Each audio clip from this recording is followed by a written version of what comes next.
அன்பார்ந்த அண்ணா அமைதியா உட்காருங்கண்ணா. அன்பார்ந்த பெரியோர்களே, தாய்மார்களே, மிக முக்கியமான தமிழகத்தினுடைய அரசியல் பயணத்துல அண்ணா அண்ணா கொஞ்சம் அமைதியா உட்காருங்கண்ணா. நன்றிங்கண்ணா. அண்ணா அமைதியா உட்காருங்கண்ணா. தமிழகத்தினுடைய அரசியல் சரித்திரத்துல ஒரு பெரிய மாற்றத்தை உருவாக்கி கொண்டிருக்கக்கூடிய நம்முடைய மாநில தலைவர் அண்ணன் நயினார் நாகேந்திரன் அவர்களுடைய தமிழகத்தை சூழ்ந்திருக்கக்கூடிய இருட்டாட்சியிலிருந்து நம்மை காப்பாற்றி 2026 ஒரு பெரிய மாற்றம் வர வேண்டும். தேசிய ஜனநாயக கூட்டணி ஆட்சியிலே அமர வேண்டும்.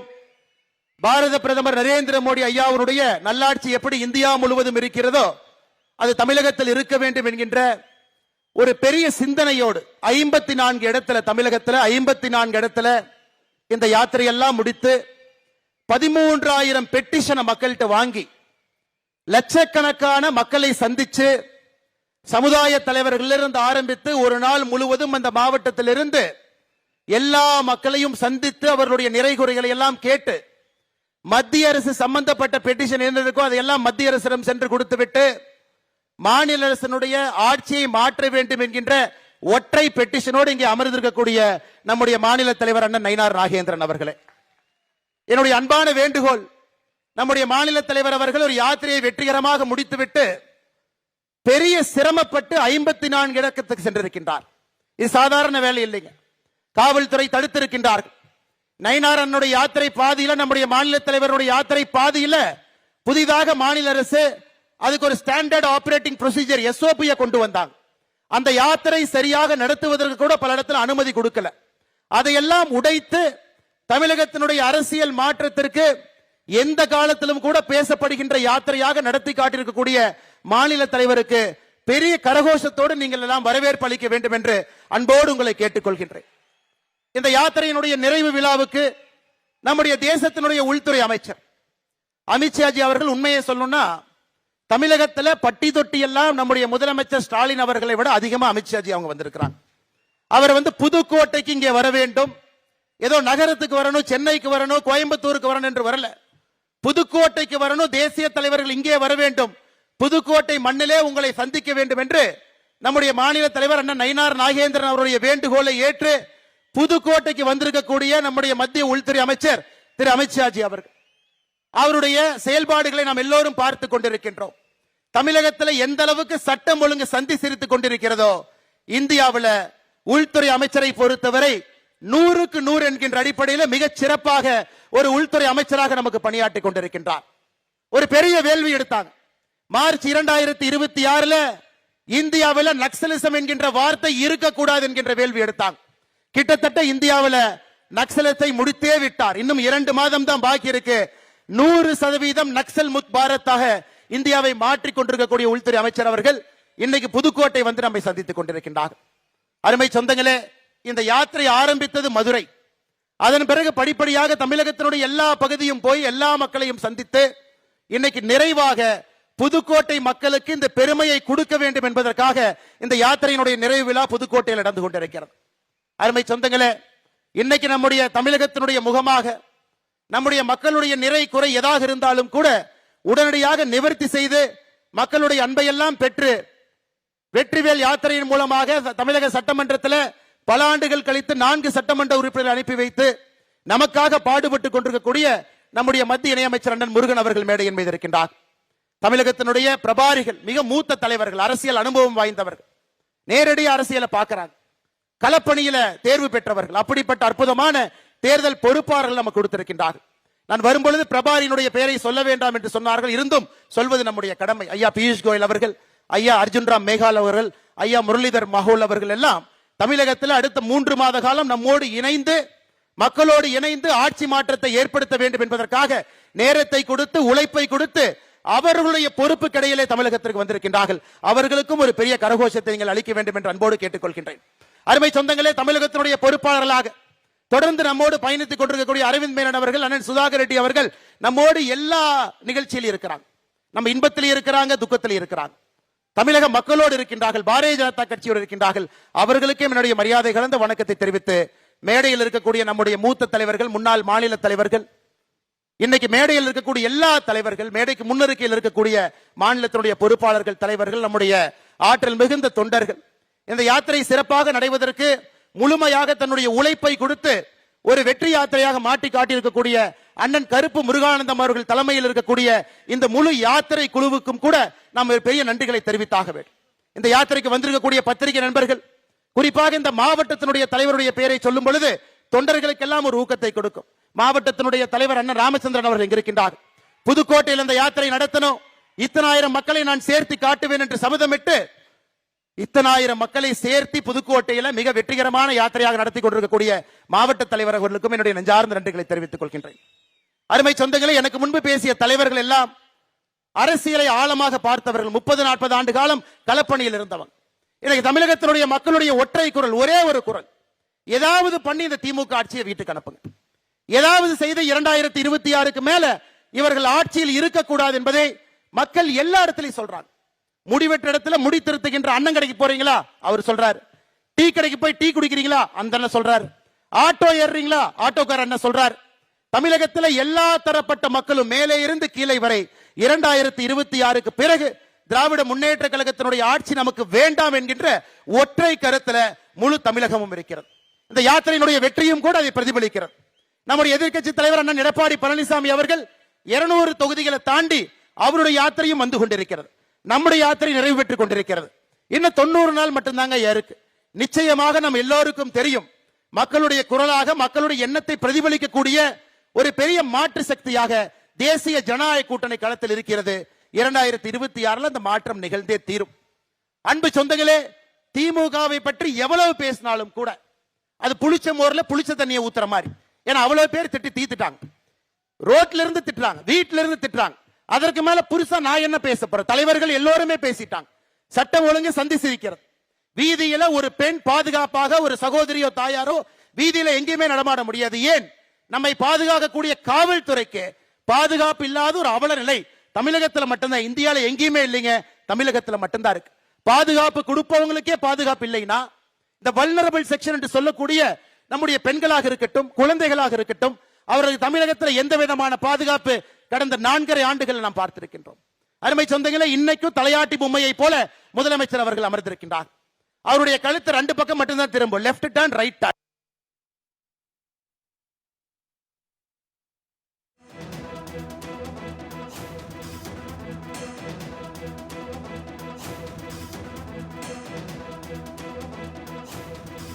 முதலமைச்சர் அவர்கள் அந்த ஏசி அறையில் நம்புறாங்க.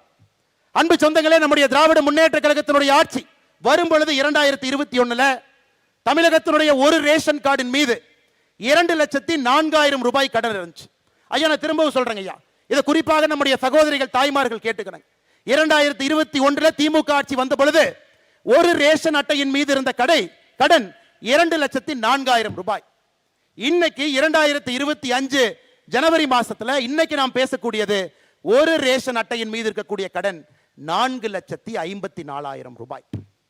2,04,000 ரூபாய் ரேஷன் அட்டையின் மீது இருந்த கடன் இன்னைக்கு 4,54,000. எவ்வளவு ஏத்திருக்கிறீங்க? 2,50,000 ரூபாய் ஒரு ரேஷன் அட்டையின் மீது ஒரு குடும்பத்தின் மீது கடனை ஏத்திட்டு பொங்கலுக்கு எவ்வளவு கொடுத்தீங்க? 2026 22 0 பொங்கலுக்கு 1 ரூபா கொடுக்கல. 2023 எவ்வளவு கொடுத்தீங்க? 1000 ரூபாய். 2024 எவ்வளவு கொடுத்தீங்க? 1000 ரூபாய். 2025 எவ்வளவு கொடுத்தீங்க? 0. 2026 எவ்வளவு கொடுக்கறதா சொல்லியிருக்கீங்க? 3000.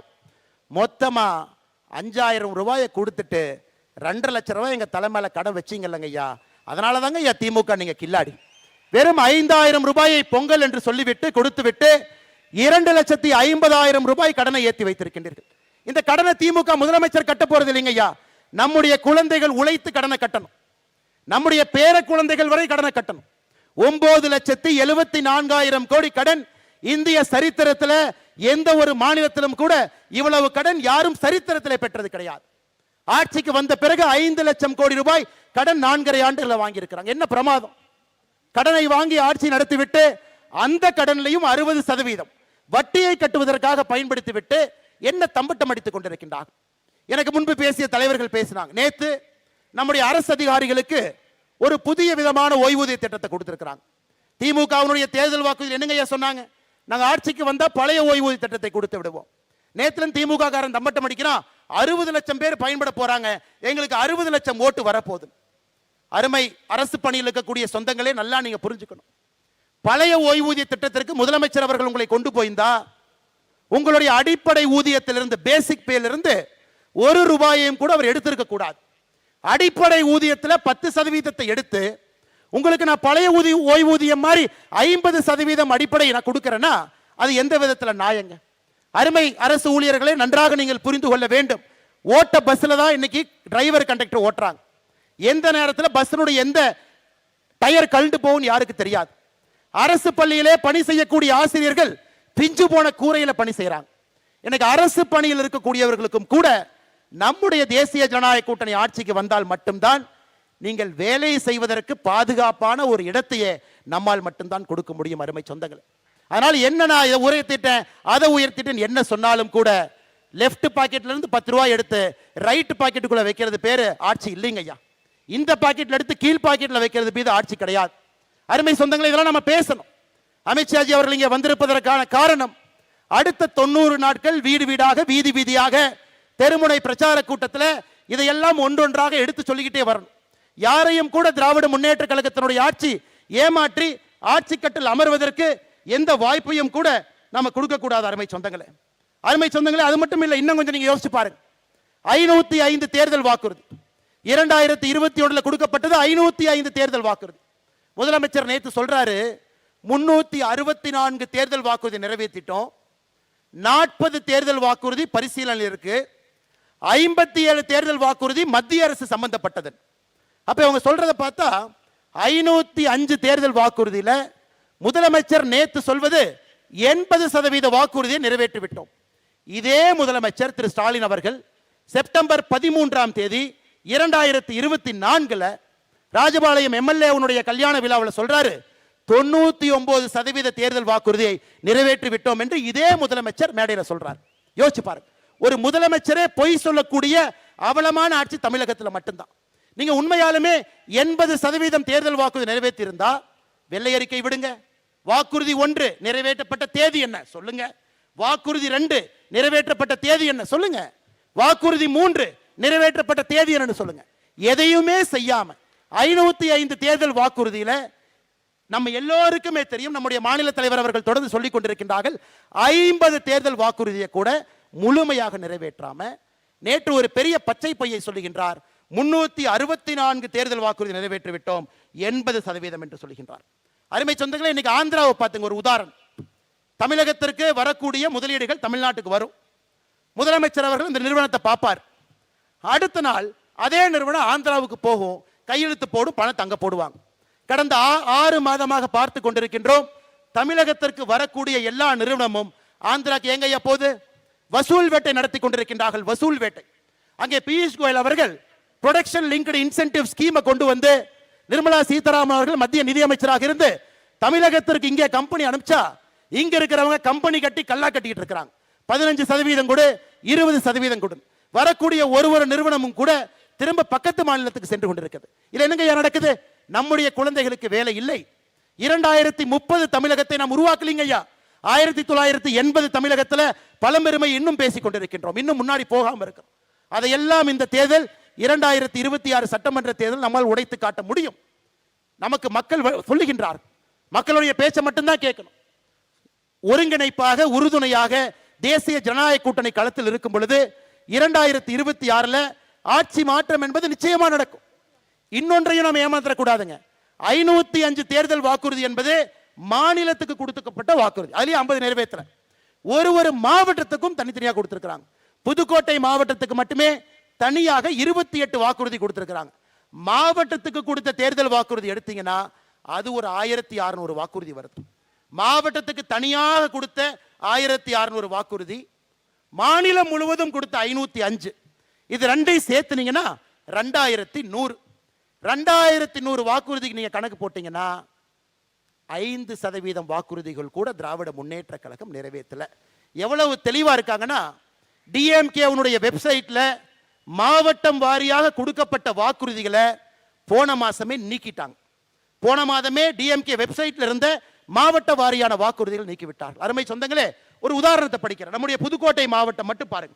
புதுக்கோட்டை மாவட்டத்திற்கு திராவிட முன்னேற்ற கழகத்தினுடைய வாக்குறுதி, புதுக்கோட்டை புறவழிச்சாலையிலே புதிய ஒருங்கிணைப்பட்ட பேருந்து நிலையம் கட்டப்படும். என்னாச்சுங்க, கட்டினாங்களா? இல்லை. புதுக்கோட்டையிலே கால்நடை மருத்துவக் கல்லூரி தொடங்கப்படும். தொடங்கியாச்சுங்களா? இல்லை. புதுக்கோட்டை, கந்தர்வக்கோட்டை, ஆதனக்கோட்டை, ஆலங்குடியில முந்திரி பதப்படுத்தும் தொழிற்சாலைகள் அமைக்க ஆவணம் செய்யப்படும். பண்ணாங்களா? இல்லை. ஆலங்குடி கீரமங்கலத்துல நறுமண தொழிற்சாலைகளை கொண்டு வந்தாங்களா? இல்லை. புதுக்கோட்டை மாவட்டத்தினுடைய தேர்தல் வாக்குறுதியை மட்டும் உங்க முன்னாடி நான் படிக்கின்றேன். அதையே செய்யல. 28 வாக்குறுதி 3 செஞ்சிருக்கிறாங்க. இதுல 25 செய்யல. 505ல 50 செஞ்சிருக்கிறாங்க. 455 செய்யல. இதையெல்லாம் மக்களிடம் சொல்ல வேண்டும். பெரிய மாற்றத்திற்கு அச்சாரம் இடணும். நம்முடைய அமித்ஷாஜி அவர்கள் அடிக்கடி சொல்லுகின்றார், 3/2 பங்கு எம்எல்ஏக்களை தேசிய ஜனநாயக கூட்டணி இங்கே பெறும் என்கின்ற உறுதி வார்த்தையை தொடர்ந்து சொல்றாங்க. 3/2 பங்கு. இன்னைக்கு இந்த யாத்திரையை பார்த்து விட்டு அமித்ஷாஜி அவர்கள் 3/2 பங்குக்கு மேலதான் நமக்கு சட்டமன்ற உறுப்பினர்கள் கிடைப்பார்கள் என்கின்ற நம்பிக்கை வார்த்தையை நிச்சயமாக அளிப்பார்கள் என்கிற நம்பிக்கை எனக்கு இருக்கு. கடைசியாங்க ஐயா, ஆமா, தமிழ்நாடு 1ஆம் நம்பர்ல இருக்குதுங்க ஐயா. இதுல 1ஆம் நம்பர்ல இருக்கு. கள்ளச்சாராயம் சாவுல இந்தியாவுல கடந்த 4 ஆண்டுகள்ல 1ஆம் நம்பர்ல இருக்கு. ஒரு அரசே மதுபான கடை நடத்தி 55,000 கோடி வசூல் செய்வதில் நம்பர் 1ல இருக்கு. மாநில தலைவர் அவர்கள் சொன்னது போல பெண்களுக்கு, குழந்தைகளுக்கு எதிரான பெருங்குற்றம் 15% உயர்ந்திருப்பதில் நம்பர் 1ஆ இருக்கிறோம். மகன், மருமகன், முதலமைச்சர், குடும்பம் கல்லா கட்டி வசூல் பண்றதுல நம்பர் 1ஆக இருக்கின்றோம். அதை தவிர தமிழ்நாடு எதிலையும் நம்பர் 1ஆ இல்லைங்க ஐயா. நம்பர் 1ஆக வருவதற்கு தேசிய ஜனநாயக கூட்டணியால் மட்டும்தான் முடியும். நாம் எல்லோரும் இணைந்து 2026ல அந்த பொற்காலத்தை உருவாக்க வேண்டும். அதனால் அரசு ஊழியர்களாக இருக்கட்டும், காவல்துறை நண்பர்களாக இருக்கட்டும், சாதாரண பொதுமக்களாக இருக்கட்டும், உங்களுடைய வலிக்கெல்லாம் ஒரே ஒரு மருந்து மட்டும்தான். அந்த மருந்தினுடைய பெயர் தேசிய ஜனநாயக கூட்டணி. 2026 சட்டமன்ற தேர்தலில் அந்த மருந்தை மட்டும் நீங்க வாங்குங்க. அந்த மருந்தை உங்க மேல தடவுவதற்கு ஒரு வாய்ப்பு கொடுங்க. நிச்சயமாக ஒரு பெரிய மாற்றத்தை நாம் செயல்படுத்தி காட்டுவோம் என்று சொல்லி மறுபடியும் வெற்றிகரமாக இந்த யாத்திரை நடத்தி காட்டிக் கொண்டிருக்கக்கூடிய மாநில தலைவர் அண்ணன் நயினார் நாகேந்திரன் அவர்களுக்கும், இந்த மாவட்டத்தினுடைய தலைவராக இருக்கக்கூடிய சகோதரர் ராமச்சந்திரன் அவர்களுக்கும், மேடையின் மீது இருக்கக்கூடிய எல்லா தலைவர்களுக்கும், டெல்லியிலிருந்து நமக்காக வந்திருக்கக்கூடிய நம்முடைய அருமை ஐயா அமித்ஷாஜி அவர்களுக்கும், தேர்தல் பொறுப்பாளர்களுக்கும், பத்திரிகை நண்பர்களுக்கும் நன்றி கலந்த என்னுடைய வாழ்த்துக்களை, வணக்கங்களை தெரிவித்து புத்தாண்டு நல்வாழ்த்துக்களையும் தெரிவித்து என்னுடைய உரையை முடித்துக் கொள்கின்றேன். நன்றி, வணக்கம். பாரத் மாதா கி ஜெய். அண்ணா, இன்னுமே ஒரு 5000 பேர் நம்முடைய தொண்டர்கள் வெளியே இருக்கிறாங்கண்ணா. காவல்துறை நண்பர்களுக்கு என்னுடைய அன்பான வேண்டுகோள், அவங்கெல்லாம் கிராமத்திலிருந்து கஷ்டப்பட்டு இங்க பார்க்க வந்திருக்கிறாங்க. தலைவரை பார்ப்பதற்காக, அமித்ஷாஜி அவர்களை பார்ப்பதற்காக வந்திருக்கிறாங்க. ஐயா, பின்னாடி தயவு செஞ்சு பேரிகேடை கொஞ்சம் நீக்கி விட்டு எல்லோரையும் பார்ப்பதற்கு ஒரு வாய்ப்பு கொடுங்க ஐயா. இவ்வளவு தூரம் வந்துட்டு அவங்க அந்த யாத்திரையை பங்கு பெறாமல் போனாங்கன்னா பெரும் குற்றமாகிவிடும். அதனால தயவு செய்து காவல்துறை நண்பர்களுக்கு அன்பான வேண்டுகோள், அந்த பின்னாடி இருக்கிற பேரிகேட்லாம் நீக்கி எல்லோரையும் உள்ளே வருவதற்கு நீங்கள் வழிவகை செய்ய வேண்டும் என்று சொல்லி, நம்முடைய தொண்டர்கள் அமைதியாக உங்களோட இருக்கையிலே அமர வேண்டும் என்று சொல்லி வாய்ப்பு கொடுத்த நல்ல உள்ளங்களுக்கு என்னுடைய நன்றியை தெரிவித்துக் கொள்கின்றேன். நன்றி, வணக்கம். பாரத் மாதா கி ஜெய்.